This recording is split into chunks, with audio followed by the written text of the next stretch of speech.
మకర రాశి వారికి ఈ సంవత్సరము చాలా విశేషమైన దైవబలం పెరుగుతోంది. కారణం ఏంటంటే పంచమంలో ఉన్నటువంటి గురువు చాలా అనుకూల ఫలితాలను ఇస్తారు.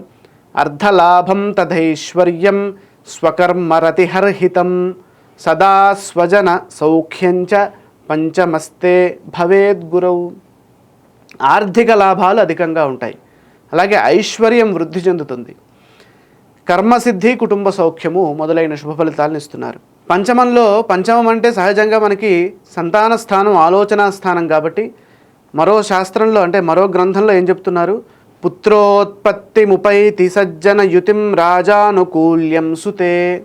పంచమం అనగానే సంతాన స్థానం. ఈ సంతాన స్థానంలో గురువు ఉన్నప్పుడు సంతాన ప్రయత్నాలు కలుగుతాయి.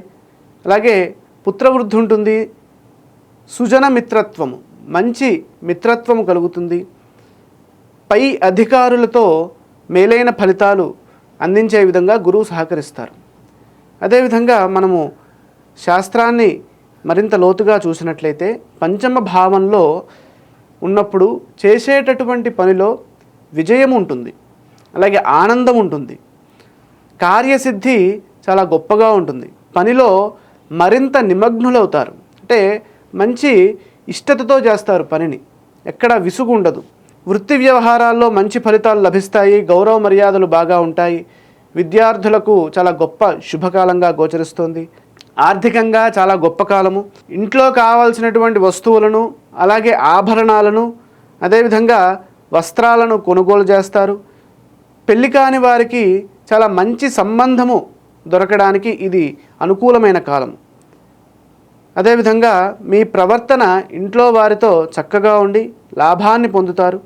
ఇంట్లో ఉన్నటువంటి వారందరికీ మీరు చాలా అనుకూల ఫలితాలను ఇచ్చే విధంగా ఉంటారు. గృహంలో శుభకార్యాలు జరుగుతాయి. సమాజంలో మంచి పేరు ప్రతిష్టలు లభిస్తాయి. అలాగే గౌరవ మర్యాదలు ఉంటాయి. ఈ కాలం అంతా మనశ్శాంతిగా ప్రశాంత చిత్తంతో ముందుకు సాగుతుంది. ఎప్పుడైతే గురుబలం ఉంటుందో దానికి ఒకటే సంకేతం ఏమిటంటే మనకి మంచి ఫలితాలు జరుగుతున్నాయా, ఆ సంవత్సరం అంతా దైవబలం రక్షిస్తోంది అని అర్థం. మనకి చిరాకుగా ఉంటుందా, ఆ సంవత్సరం మనకి దైవబలం లేదు అని అర్థం. ఈ మకర రాశి వారికి ఈ సంవత్సరం పంచమంలో ఉన్నటువంటి గురువు విశేష కార్యసిద్ధిని, విశేష ఆనందాన్ని, అలాగే మంచి సంతాన సౌఖ్యాన్ని ఇస్తున్నారు. కాబట్టి వీరికి అదృష్టకాలంగా చెప్పచ్చు. ఈ సంవత్సరము మకర రాశి వారు లక్ష్మీ ఆరాధనతో పాటు ఇష్టదైవ ఆరాధన చేసినట్లయితే అనుకూల ఫలితాలు సిద్ధిస్తాయి.